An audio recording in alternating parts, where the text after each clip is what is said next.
ကဲမိဘပြန်ကိုအထက်စီကနေလဲကြည့်ချင်တယ်လူကြိတ်ကြိတ်တိုးတာလည်းမတိုးချင်ဘူးအေးဆေးလေးထိုင်ကြည့်ချင်တယ်ဆိုရင်တော့ဒီလိုတောင်ကုန်းပေါ်နေပြီးတော့ကြည့်လို့ရပါတယ်ဒါဆိုတပြားတစ်ချက်မှပေးစရာမလိုဘောနော်3သိန်းလဲကုန်စရာမလို2သိန်းလဲကုန်စရာမလို3တောင်းလဲကုန်စရာမလိုပါဘူးဘောနော်ဒီလိုနေရာတွေဆိုညဖက်ဆိုမှအရန်လက်လုံးဝအထက်စီပဲဒီမှာဟိုအောက်မှာကွင်းအခုလည်းနေလွတ်နေပါတယ်လေတအားတိုက်တော့တိတ်မတက်နိုင်ဘောနော်တက်လိုက်ကြလိုက်ပဲလေတအားချမ်းလို့ပါဒီမှာပါတောင်ကြီးရဲ့အလားတရားလေးတွေ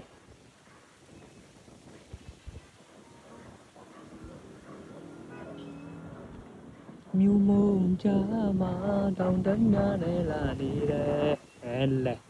တောင်ကြီးကိုလာခဲ့ပါတဲ့တအားလာတော့ညဖက်ဆိုတအားလာဒီညတော့မိဘလွတ်နိုင်မလားတော့မသိဘူးပေါ့နော်မလွတ်နိုင်တာ3ညရှိတော့ပါပြီအဲ့တော့အဝေးရလာတဲ့ဧည့်သည်တွေအတွက်တော့နည်းနည်းတော့စိတ်မကောင်းဖြစ်မိပါတယ်ဒါပေမဲ့မနေ့ညကတော့